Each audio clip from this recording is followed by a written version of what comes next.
As we remain standing, let me read to you Ephesians chapter 4, verses 11 down to verse 16.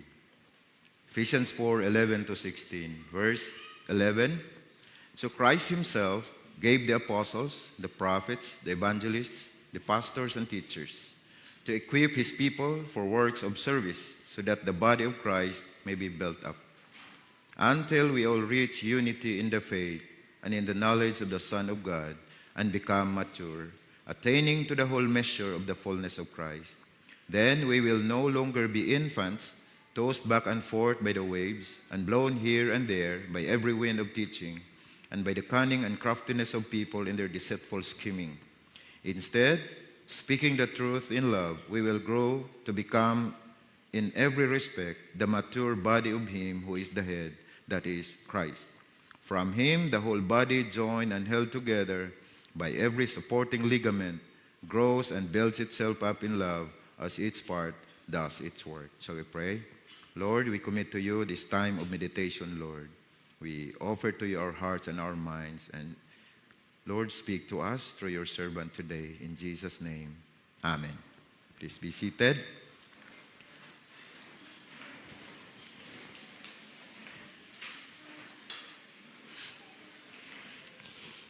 Happy New Year! Last nga nakita na ako sa Facebook karong buntaga, ningon siya, New Year lang, walay happy. I hope nga happy yun ta. No? Ingon ang balaang pulong sa Ginoo, rejoice in the Lord always. That's more than happiness. It's rejoicing. That means inner conviction na sa pagkamaayo sa Ginoo that we would always rejoice in the Lord. Sa ngalan sa leadership sa Davao City Grace Gospel Church, Panguluhan ni Pastor Boy Pisidas, thank you Davao City Grace Gospel Church sa pagpalangga sa mga workers karong tuiga. From the bottom of our hearts, grateful yun mi sa Ginoo sa inyo, sa tanan nga suporta. No?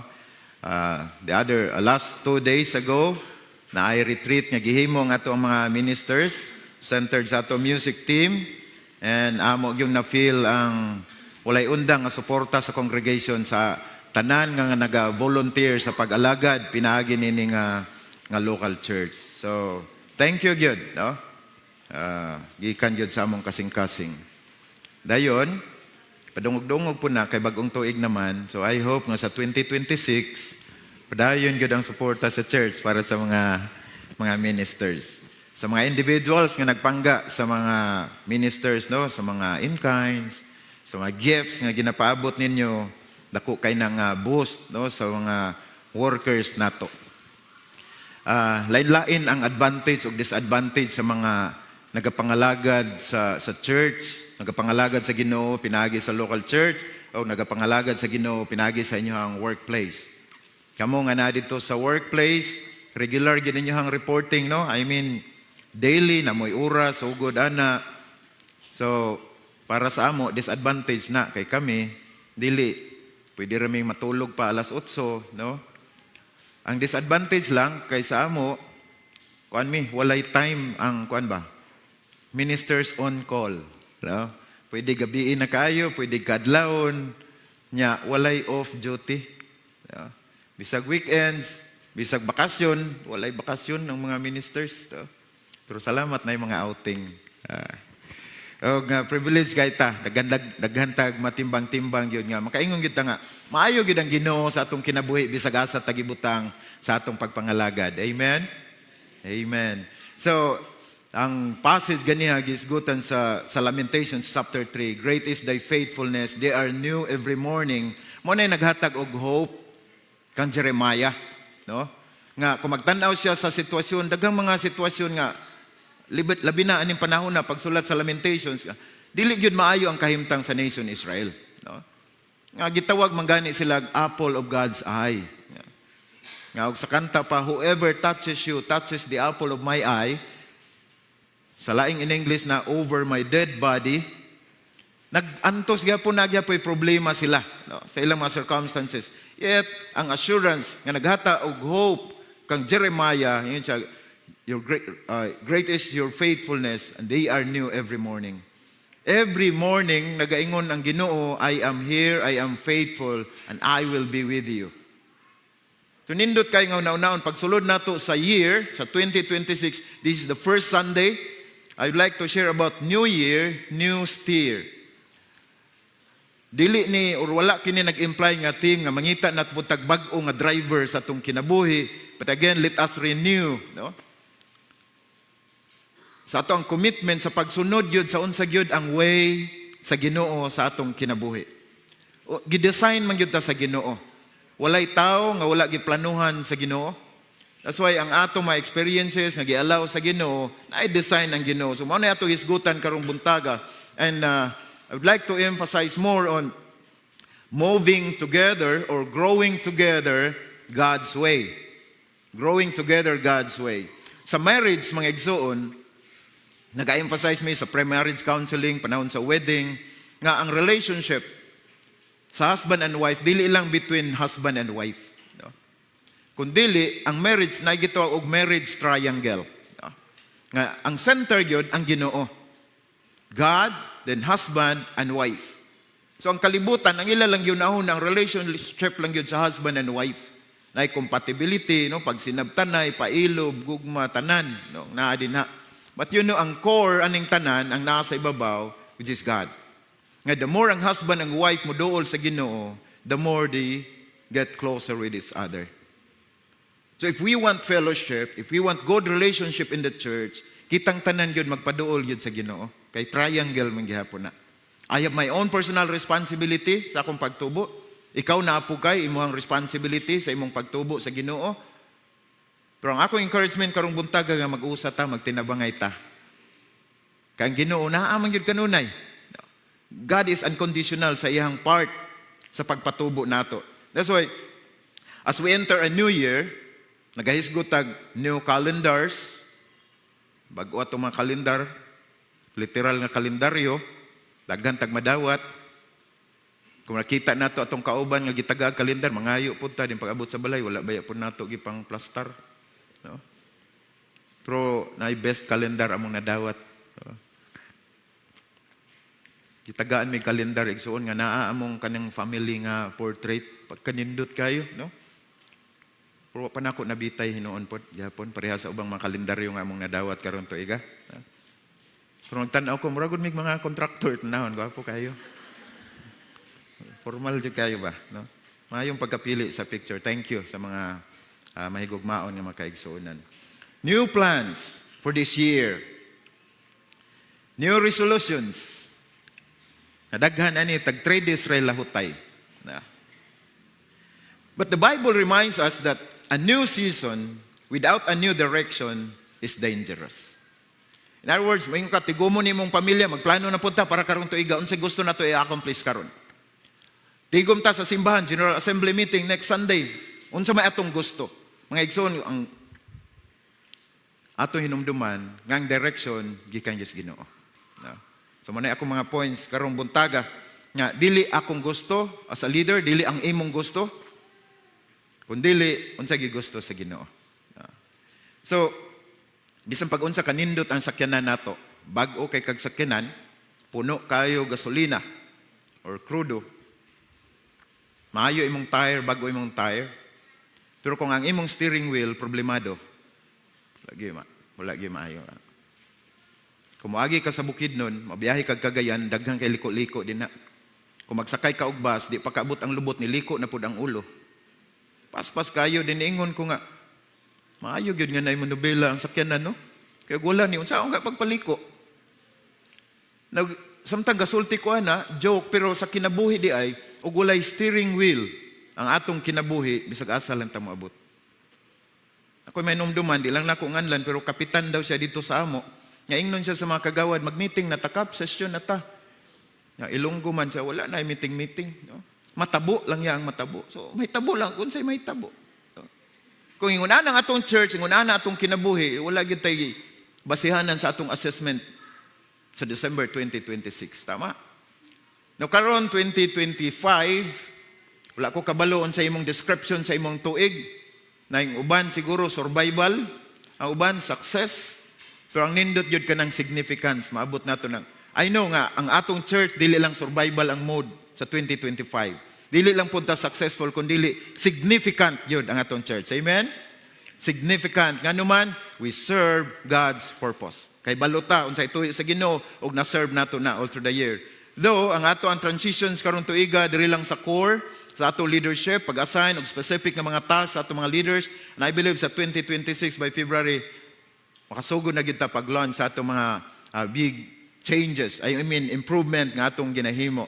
So there will be launching sa ato ang Sunday school, nga dili lang siya Sunday school, kung dili mahimo gid siyang school, it would be an institute, wa pa may nahimong ngalan, pero basig makasuggest mo, Grace University baka itong ngalan ani, nga nagplano mi nga nagid ta enrollment, no? Karon natay paninglon og asa naman mo, wa pa man mo nga Sunday school time naman.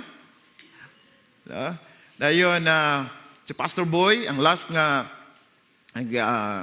kaning say tawag ani program ni Pastor Boy sa 2025 supposed to be ang pag-update sa to ang membership, no? Membership update na nasa ako ang papilis, pero mag-set tag time para ana mga igsoon kay ang uban sa ato nang expire na pud atong ID sa Things to Commission, no?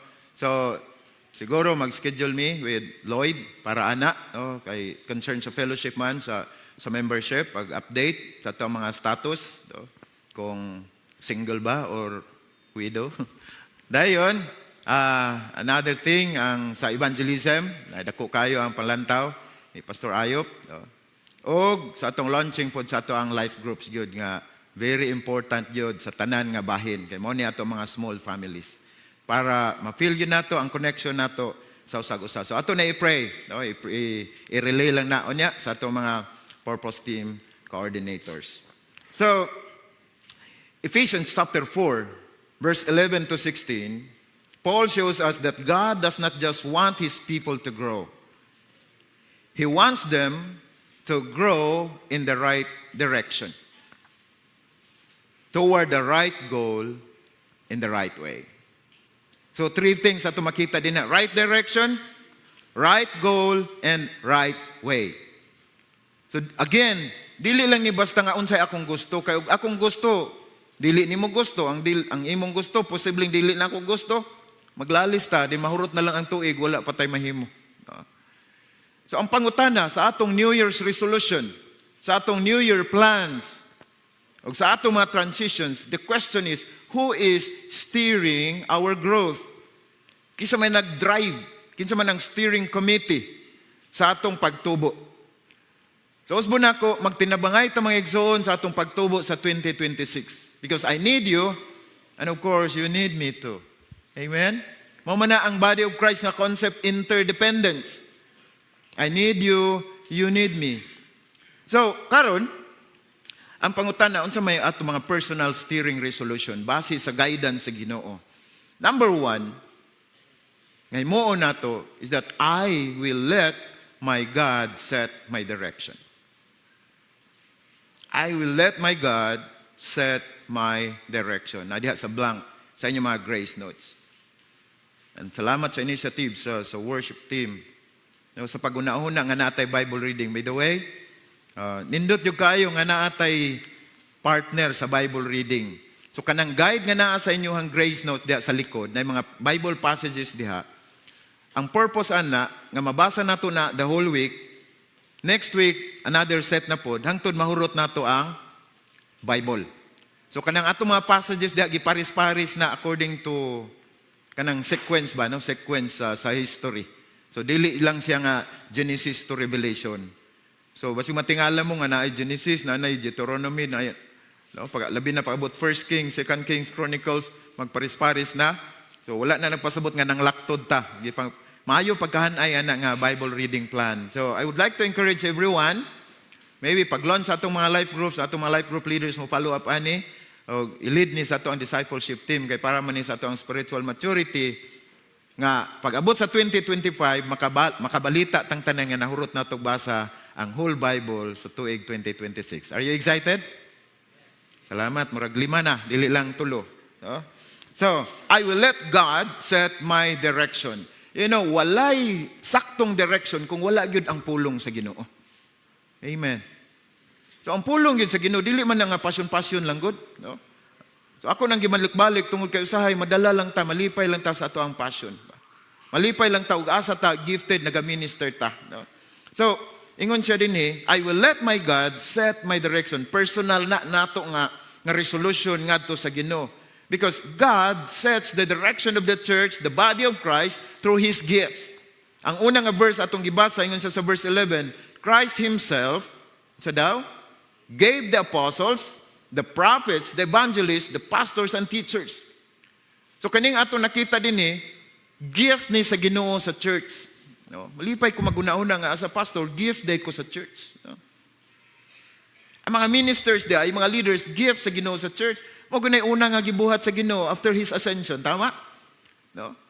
When Christ ascended up on high, ang una niyang gibuhat is that He gave gifts to the church. Ug man ang mga gifts. And of course, we know from our Sunday schools, kining apostles and prophets, mga foundational gifts ni sila, nga wala na sila gikinahanglan karon. Technically, naagyapoy mga sent ones karon, no? Naagyapoy nagrepresent sa Ginoo, but you know, ang evangelists, pastors, and teachers, gift sila sa church. So, tugutan nato, directly speaking, maigsoon, just like sa akong gipahinomdom sa music team, nga, tugutan ba nato ang ato mga leaders to speak over our lives? Tugutan nato nga mo istorya sila, mo encourage nato. Tugutan nato nga sila mo tudlo nato. Tugutan nato nga sila mo correct nato. Kay okay lang baya pod kung puros lang instruction. Laayon baya pod tano. Lisod baya pod magtudlog Sunday school mga igsoon. Kay kung mag-lecture lang ka, maingon po sa laaya, ug mamadlong pod, masuko pod. Asa gyud ka taan mo lugar, no? Pero mo na importante sa atong pagtinabangay kita ba matag usa nato, mohimo gid tag resolution nga tugutan gyud nato ang Ginoo mo set sa atong direction sa 2026. So it's good to have a special time though pizza unsa na ron? January 4 na karon, punta to January 1 ilingkod gyud ta ba nga maingon lang kita maminaw lang kita sa Ginoo. Be still and know that I am God. Unsa isulti sa Ginoo kanato. Pero wala ko nag-promote og damgo-damgo ha, basig nagdamgo mo diha og kuan. May mao na dayon yung basihan. Paul begins not with what the church does, but with what Christ gives. So sugdan nato ang tuig nato sa pag-una-una, unsa may gihatag sa Ginoo nato? So if God gave us leaders, we should be thankful to the Lord. Kaya ang atong mga leaders mao ni mo set sa ato ang direction. So ang flow manggod sa command, Ginoo, leaders, then church. Tama? Sa marriage, ang Ginoo, husband, ug wife. Muna ang sequence nga gipakita sa Ginoo. That's why challenge po ni sa amo nga mga leaders, sa ato nga mga leaders nga niya dinhi nga to draw near to the Lord, no? Sa pag-absorb yun sa Ginoo aron maupod ang atong ma-relay ngadto sa ato ang congregation. Direction starts with Christ. Kanunay na nato ni madunggan pat dili kini kinahanglan, dili kini magsugod sa gitawag human ideas. It begins with Christ. Sayon ra kaning sultion, but kumusta man ang atong actual nga planning sa atong kinabuhi? Magina dakong pangutana usay maglalista sa giving, no? Uban maingon yun, dapat 10% yun. Pero pasalamat lang ko sa ato, kay maglalis, ta parihar day tagpadulngan. Ang uban maingon, dili kog tithes kay under the law, kay ako under grace. Dili ko ng tithes kay 10% ra, 20% gud ako. Ang isa po maingon, tithes jud ko, kay mao na ang basic, 10% plus 20% plus 10% offering, 20% gyapon tanan. Maura, no? Ya mahurot atong panahon sige taglalis. Kung wa tay gihatag sa pag tithes or against tithes, nya wa kay gibutang, wala gihapon. Pero natoy pangutana ganiha dawaton ba sa Ginoo ang kuan? Muanhi nga walay tithes and offering.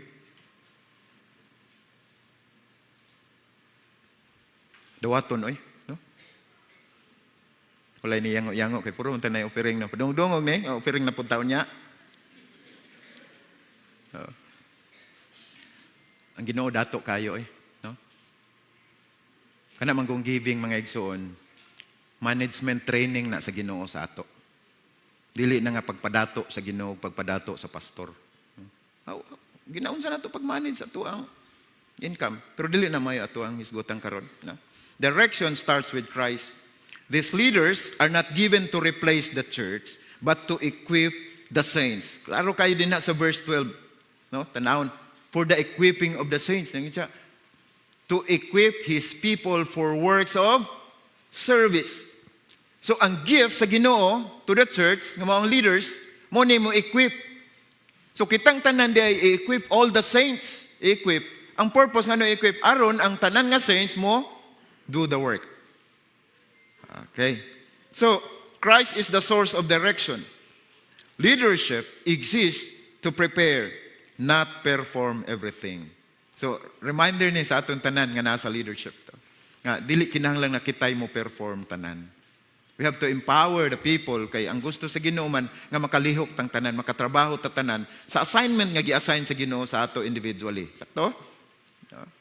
So, ministry belongs to the whole body, dili lang sa pila ka mga individuals. Mo nga dili ta mag-undang og lead, walay undang ang leadership kay wala may undang ang desire sa Ginoo nga kitang tanan mahimog yung partner sa pagtrabaho sa buluhaton sa Ginoo. Ang coach na ay mga playing coach sa basketball. Pero kung nakabantay mo inig basketball, dili ba iyahatanan? Dili siya ang forward, dili siya pud ang guard, siya pud ang center, dili ngunana. Na ay naka-assign ni na trabaho. By the way, naka-basketball na ko tong Domingo din, ka-shot by pug ko. Nalipay kay ko nakauli. So, imagine og ikuan replay pud to murag wa may gagwardya halos. Anyway, pero imo na lang tanan. Ay, kaniday ang akong point day. Kana bang naka-shot ko? Pero ang sumpay di ay, daghan untay assist sa ako, no? Nga og na-shot unta nako to, point pud to sa nagpasa ba? Mao man akong pinakaganahan sa basketball. I mean, ganahan ko tanan. Pero ang pinaka-highlight yun sa ako, pirmi ka ng mga nice kayo nga assist. No? Ya, pasahan ko, lugar kay ko, pag ana, wala. Sayang kay mga blind pass, so guan. Naabot ko din na. Tungod kay, kanag yung, indot yun ang basketball, yung mga illustration sa teamwork ba, no? Sa pagpangalagad sa Ginoo. So na ay coach, pero dili ang coach tanan naglihok din na. No? So I know, honestly, gusto na ko i-encourage sa mga leaders nga daghan kay role din nga pwede na gyud mo mag-assign sa mga potential nga mga people. Kay possibly mas maayo pa na kaysa inyong agi. Lahi pud ang dumping, ha? Nga wala kay imong gihimo then sige lang kag pang-assign, lahi pud na. Pero lahi pud ang issue sa delegation, no? Encourage nako kay mao man ay usa sa mga reasons ma-burn out ta mga igsoon. Kuna bitaw naato gyud tanan. Do ganahan ta nang trabaho pero sa leadership na ginaingon, you only do what only you can do. So ang atong trabahoon katong kita ray makakaya. No? So PowerPoint atag na sa bigay sa marunong. Ay wala naman day may trabaho, yahay naman day may ana, ano. Isa pa. Sige. Then without coaching, even talented players run in different directions. Ako naibawaan ka na diyang mga bikers, kanang racers, to. Individual na siya nga event, pero naaday na sila team. Naaday gihapon na coach. No? Ay, naman day tayo athlete diri, triathlon, grabe, gilangoy ang Samal ug ang Davao. Naay coach, di ba? Naagyoy, naa sila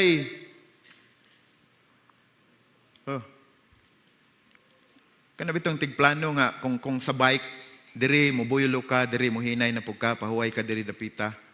Nalimot ko strategist, no? Naa sila strategist. Pero makita nimo sa contest, siya ragyo, di ba? Pero naa sila mga nutritionist, na po diri sa ato. Pwede day magbike ang mga pastor diri, kompleto naman day tag mga backup diri sa pagplano.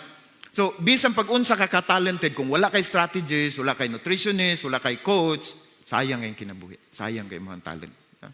So, ako hangyo sa matag-usag yun ka ng submission to leadership, submission to authority, then sa leadership po, delegation, empowerment. Timbang-timbang man na. Then, ato inumduman, nga if we reject God's word and God's design for leadership, we lose our sense of direction. So, daghang organizations, spiritual or religious organizations nga nagadaot tungod sa walay submission ug walay maayo nga leadership. So dako kay ni nga issue if we will let God set our direction, that means we acknowledge God's leadership in the local church. Activity without direction leads to exhaustion, not growth. So kung buto-buto lang ang activity sa church, sa mga naunaan lang, inganita, buto na po, walay leadership, walay planning, it's just like activities. Second, I will let my God shape my maturity. I will let my God shape my maturity. God's purpose is maturity, not mere activity. Number 2, verse 13, shape my maturity. Thank you.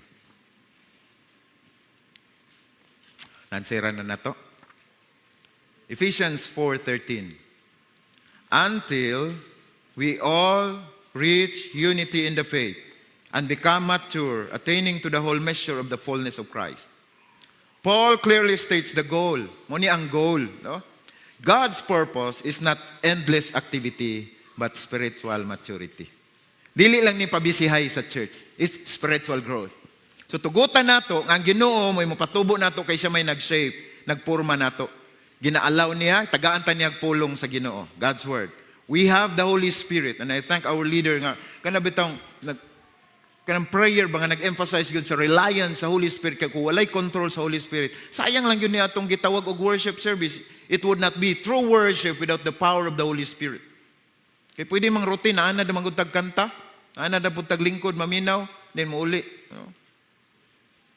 Manita tungod og alang, then muuli, tang muragwa lang. Pwede raman na. No? God uses His Word, God uses the Holy Spirit to make us grow, pero na ikatulo, He allows different circumstances. So ang atong foundation yung pulong sa Ginoo, power of the Holy Spirit, then circumstances na. Di ta exempted sa problema, but we could grow. Amen. Gituyo sa Ginoo, nga mutubo ta. Ang goal niya, that we all reach unity in the faith. Until, no? Pwede niyo encircle ang word nga until din na sa verse 13 sa inyong grace note. Growth has a destination. Ingon siya, until. Then ingon siya, all of us. No one is excluded. Kita gyud tanan. No? Dili pwede nga, kamo na lay tubo diha, sagdi lang ko. No? Then, mature, this is not childish faith, but Christ-like faith. Kaya ang goal di ay sa maturity maigsoon, balik ko nato, this is Christ-likeness. Kanang maabot yun nato ang kinaiyag yun nga iya ni Kristo. By the way, if you say unity in faith, dili lang nga puros ta magtotoo, kundi we unite in the body of truth. The faith here speaks of the body of truth, specifically para sa ato, nga nagtuon ta dispensationally, this is the truth revealed to and through the Apostle Paul. So, this is a shared belief in the body of truth, dili ni uniformity sa atong personality. This is not a challenge na mag-unite ta, nga dapat kung ang pastor hinayon, dapat hinayon tang tanan, dili ngunana. Kung pastor sabaan tang tanan, dili. Ang kumpanya nato dili sa uniformity sa personality, but unity in the faith. The same principle ang nag-guide sa atong kinabuhi. Di ba nindot kayo? Kung mag-planning ta, mag-budgeting ta sa church, programming ta sa church, ang atong guidelines yun, principle nga iya sa Ginoo.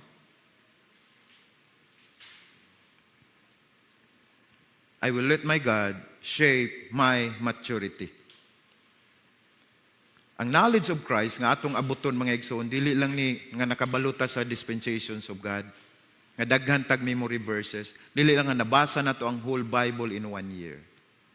This knowledge of Christ nga gustong nga ipaabot ni Apostle Paul sa ato is all about relationship with the Lord Jesus Christ. Deeper, experiential knowledge of Christ. Balikon nako na term Greek word nga gitawag og epignosis. Deeper knowledge na experiential knowledge. Naaman po'y gnosis lang, G-N-O-S-I-S. Kanang just information lang ba? No? Knowing lang. Pero ang epignosis, kanang na-experience yun nimo, di ba? Pananglitan, mag-drive ka, kabalo ka nga beating the red light is a violation, that's gnosis. Pero mahimo siya epignosis pag madakpan yung ka. Ya, pakiluoy na dayong ka. Ya, ingana gyud ay kalalom ang balaod, no? Eh pwede manggod sa traffic bitaw. Bisa ga blink na ang green. Nga mohapit na mo yellow, dutan man hinuon nato kay mo apas pata. No? Nya kung ingon ana tag concept tanan, may yellow pa, okay pa. Ang diripod, yellow na, pang. Wala. Imbis ingon akong pag-umangkon ni Limer, yellow means slow down. Yanaan jud ko niya. Kay murag nilusot pa man gyud ko. That's gnosis, to. Kanang kay balo ka. Pero sa experience wa gyud nimo gi-apply. So diha na ka mo ingon jud nga stricto gyud ay. Another thing, magtanaw kag feature sa mga sakyanan, ang mga sakyanan karon nanay DRL. No? So inayon ko nga, bahala nagwalay DRL ako ang sakyanan. Pila ra pag on, no? DRL sa ganina. Daytime running light. Og nay mga sakyanan nga pag on mo on na pud ang headlight. Murag dili kay importante para nako. No? Pero katong nadakpan ko diha sa kanto mga igsoon nga wa na ko naon akong suga kay ingon ko importante dayto. Sa unsaon ako gikan ko diha sa simbahan, hayag pa manggod. Bayad yun ay, tikitan yun kay, wala na on ang headlight. No? So na mga butang, simple lang kayo, read your Bible, pray every day, and you grow. Ang pangutana, yun sa nato pag-apply. Di unta magdaog, di ba? Og debate, kabalog yun ta, importante reading the Bible, prayer, importante kayo. Pero kumusta imong Bible reading? Kumusta imong pray every day?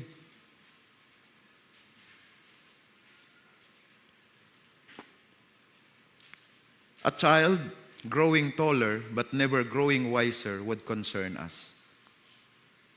Kagapon gahagwa-agwa og bata si Lloyd. Gusto siyang magpatakod. Cute kayo ang bata. No? Siganahan may magtanaw nga magligid-ligid siya gayo, di maningkamot og bangon, di dili ka bangon. Maumod lang, ana. Lingaw kay tanawon. Pero yung ko, ug 20 anyos na niya, ing anak gihapon siya. Or di na cute. Sa Christianity the same, di ba no? 20 anyos, umod-umod gihapon. Ano po'y lami tanahon, uy. No? Pasalo ang mga igsoon, dili yun na ito malamano tanan humagsimba, no? Pero, ug dili manggaling ta malamano, mga igsoon, ayun, pag absent pagkasunod Domingo, nga kanara po hinungdan. No? Di klaro ni istorya kay kuan man dili gyud nato mahurot. Nya pasaylo ang mga igsoon nakoy natay igsoon dinhi katulog gyud mi nagila-ila. Kaulaw ba na oy? No? So okay ra na mapasaylo ra ka pastor kanang nagmas man ta sa permero, nagmas wala nako maklaro. No? Pero ikatulog grabe na pud na oy. O gyapon kakaila, no? Anyway, a church can grow in numbers but may remain spiritually immature. Dili ta malipay nga, di lang kay tungod kay daghan ta. Of course malipay gyud tag daghan ta kay gusto. God loves people. Amen. Malipay ang Ginoo nga daghang manimba. Pero basig diha na lang pud ta kutob nga nalipay ta kay daghan ta, pero daghan ta tay wala nagtubo laing gitan-awon. Ganahan mo 100 ka buok bata, 20 anyos din galigid-ligid ra sa bed, ga diaper. Dili gyud ay, no? Sakit na kay mong tinanawan, pero ako dili man gyud ni pamumba ko. Kani ako pahinomdon lang gyud kay 2026 na ba, no? Grace or growth without maturity is movement without meaning. Kay pwede man gud nalingaw lang ta sa atong mga activities sa church. Then wala spiritual growth. Number 3, I will let my God keep me steady. Hindot yung kay nga passage mga igsoon og ato ning himay-himayon. I will let my God keep me steady. Ingon ang Bible, when we grow into maturity, ingon siya sa verse 14, then we will no longer be infants, tossed back and forth by the waves. Igamit na ko ang New International Version. Kay ang giingon dire, tossed back and forth. Nga murag ug wala kay baruganan, balhin-balhin lang yung ka, no? Bisag asa lang ka padulong. So walay klaro nga direction, walay klaro nga maturity, unsteady or unstable. No? Ang King James Version man gud nakabutang dito, tossed to and fro. Nya sa Bible school kay maayo man kay ning among mga classmate, kantsawan mi nila kay mga Ilonggo mi to kag pro. So kanang mga Ilonggo daw dili mo tubo kay ginatos to kag pro lang. Toss and fro, back and forth, ginapalid-palid lang sa hangin. Here, Paul describes what happens without direction. Kung walay direction, if we will not let God keep us steady, then naay gitawag instability. Unstable ang atong kinabuhi, unstable ang ato ang local church. Ang spiritual immaturity leads to confusion. Libog kayo, o wala tao. So may doktrina na ito mahitungod na ini. Munang ginapahinumduman ta every time nga mo kumita into membership sa local church, ato yung ginasiguro nga moagi gyud ta paghisgot sa atong mga doctrinal stands. Nagyod ang paghisgot sa atong doctrinal statement. Muna gina-prepare ni Pastor Boy karon nga mag-review ta ani muna atong mitingan kanu saan nato na i-review, no? So, review naagyod tay foundation. Aron nga dili ta mapaling-paling sa bisan unsa lang nga tinuohan. False teaching causes believers to drift, but stability comes from truth, not trends. Ang pagka-stable nato kamatuoran yo dili lang sa unsay uso. I know nga sa nagakapaspas ang dagan sa kalibutan, nagakadaghan po ang atong gi-expect sa church. Tama? No? Dapat ingani atong church, dapat ingani ang atong church. Ako malipay jud ko ana. Malipay ko kanang naay mga innovations kay if we want to grow, there should be changes. Amen? Nagay changes. Pero pag naman goy change, nagyod na resistance. So kung magisgot ta og dili ta founded sa scriptures manggod, madala lang ta sa unsay naa dito sa mga dagkong grupo nganong paspas sila. So tan-aw na to, studihan na to ilang mga strategies. Ingon ani ilang sinimbahan, ingani ilang style, ingani ilang kwan. Then magsundog-sundog lang ta. Nga wala sa foundation, delikado po na siya. But ako pro-change ko, pro-innovation ko. Malipay ko pag naay mga initiative ang atong mga leaders, ato nang suportahan. And we are assured mangyod nga maayo gyud atong doktrina. Amen.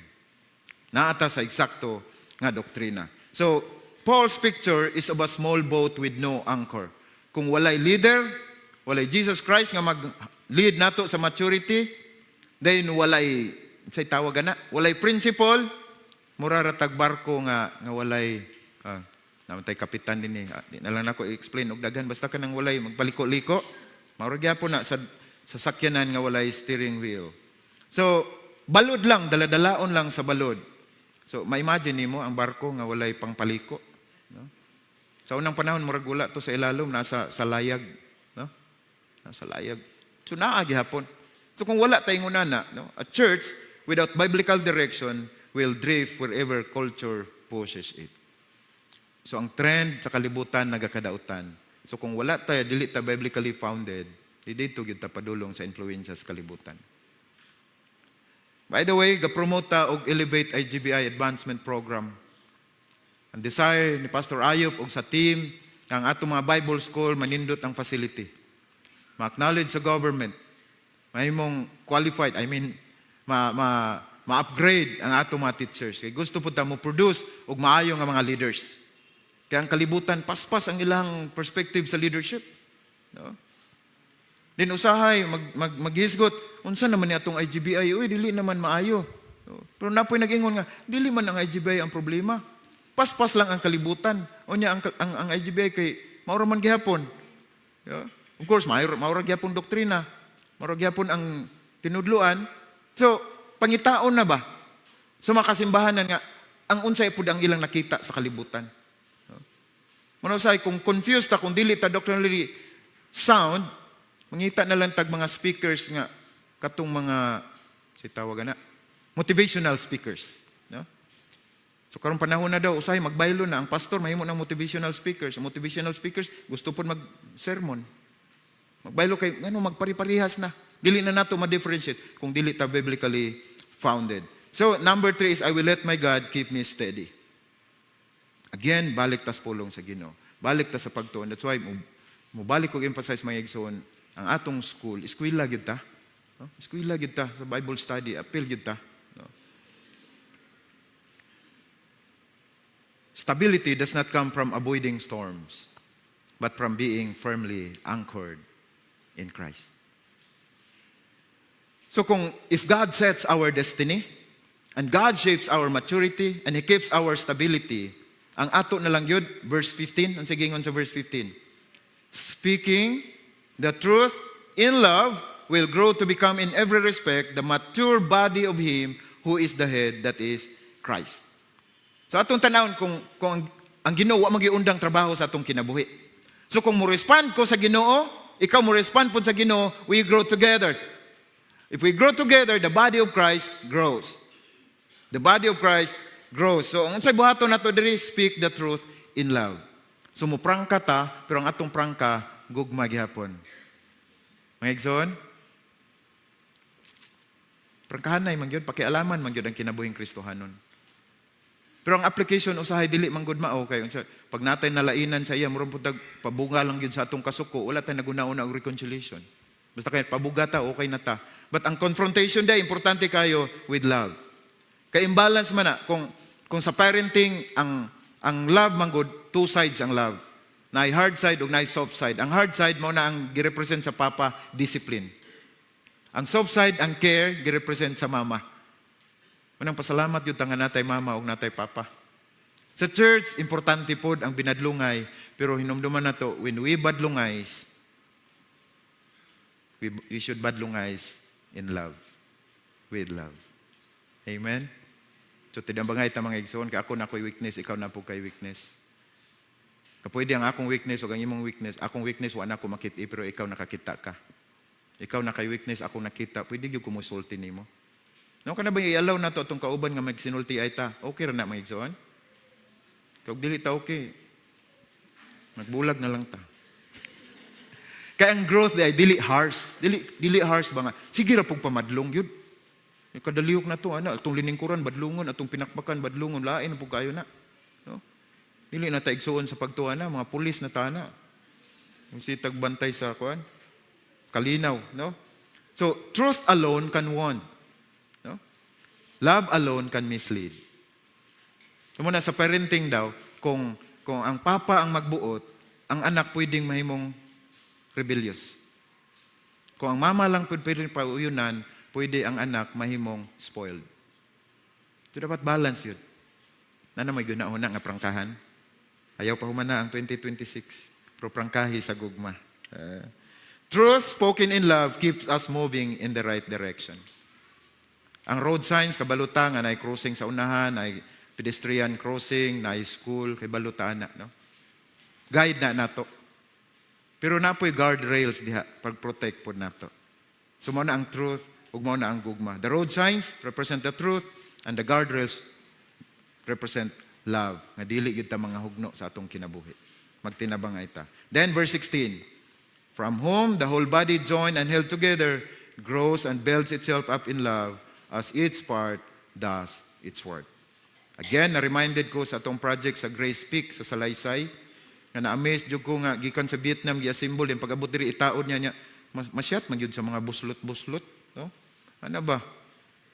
So ingon ana pud ang body of Christ gifit gyud ta sa Ginoo nga ang ngayon gyud ta bagay gyud ta kuyogon ta, no? Hindi tayo tao, hindi tayo unsa to? Hindi tayo tao, hindi tayo hayop, bagay tayo. Kanindot kayo. Nalipay ba ka nga, ikaw, ako imong kauban sa church? Ingna imong katapat nga, nalipay ko nga kauban tayo church.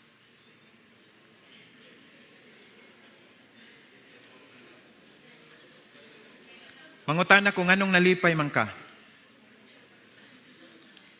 Kung pahibawon ta ka may igsoon, hibawon ta mo nga, ay remind ta mo nga, kana imong katapad nga ingon ka nga nalipay ka kay kauban mong church. Pahibawon ta ka nga abot sa langit kauban gyapon mo malipay gyapon ka. Murag dili kay convicted ang uban ha. Kay usay man gud okay ra magkuyog ta sa church kay temporary ra man ni. Pero sa langit paitan no ikaw akong kauban hangtod sa way katapusan.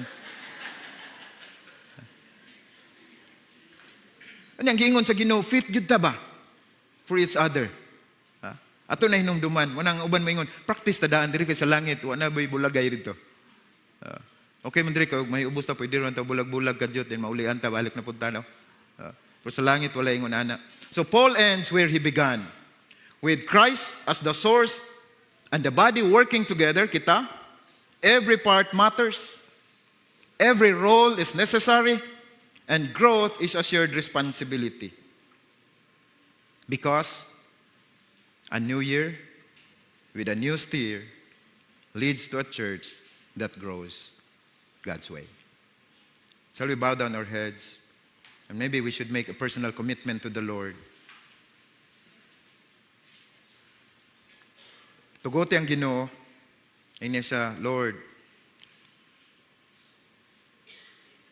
set my direction. Shape my maturity. And keep me steady. And Lord, make us grow together. In Jesus' name, amen.